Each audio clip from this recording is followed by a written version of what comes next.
She sat at the bar and managed to smile despite her tears. She had been staring at the bottle daily and was overcome with several emotions, some good and some sad. The bartender from Washington State, Greg Hammond, had experienced many bar brawls and trying customers throughout his career. He thought he had been prepared for everything, but that changed as soon as she stepped through the door. Hammond had encountered many strange customers before, but nothing like this. One day a woman entered and ordered 2 different beers. Wearing fatigues and a pained expression, the other customers gave her a wide berth. Although Washington state law only allowed patrons to order 1 drink at a time, it was soon apparent that she was not going to follow this law.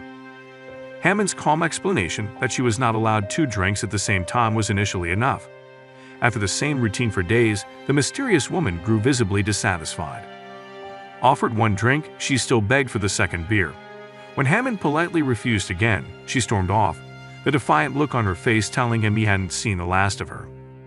The next day, she returned with a friend, a bullish-looking man dressed in army regalia and a crew cut.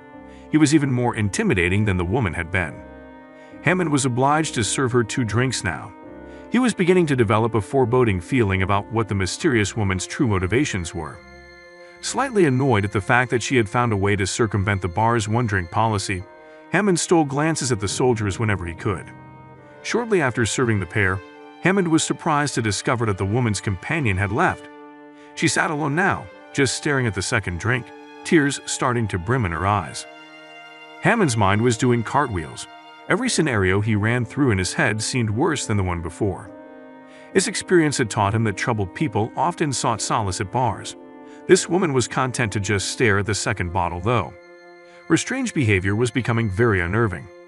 After what seemed like hours, Hammond noticed the woman finally wake up to go.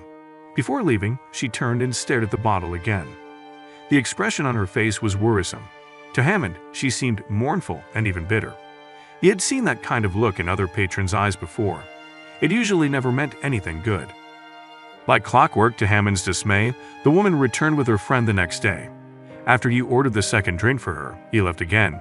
She stared at the open beer at first. This time, she had a bag with her, though.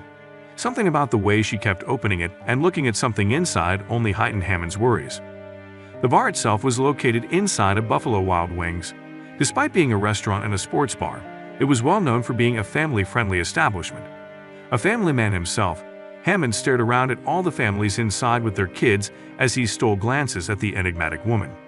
He could not help but wonder if she was dangerous. The woman just sat there as usual, tears in her eyes. She kept switching between staring at the bottle and whatever she kept inside her bag. Hammond found himself stuck between wanting to respect a paying customer and needing to ensure that she wasn't a threat of any kind. The tension was beginning to eat at him. After a while, her colleague returned and escorted her out. Hammond watched as they stood in the parking lot arguing. She looked furious. Brushing off her colleague, she got into her car and sped off. Hammond was relieved but vowed that if she ever came back, he had to do something. Sure enough, the next day, she returned. She was alone this time but ordered 2 beers as usual. Staying calm for the first time, Hammond cautiously asked why she needed 2. Opening her bag, she showed Hammond a picture inside. It was her brother who had been killed in Iraq. The second drink was for him. It was his favorite beer and a toast to his memory. Finally realizing that she was just a soldier paying tribute to a fallen friend, Hammond faced a new dilemma. He now felt compelled to reciprocate her actions. A family man himself, he wanted a simple gesture to show how much the sacrifices of service personnel were truly appreciated. As he got her bill ready, an idea occurred.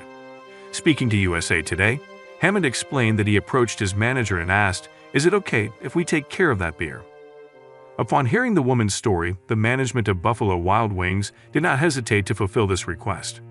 The woman was so touched by the gesture, she left a note on the receipt before leaving. Checking the receipt, Hammond was touched by her message, which read, "Thank you. An act of kindness goes a long way."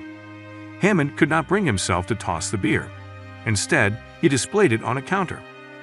Placed beside an American flag, it is now a perpetual toast, a tribute to the bravery of those who made the ultimate sacrifice for their country.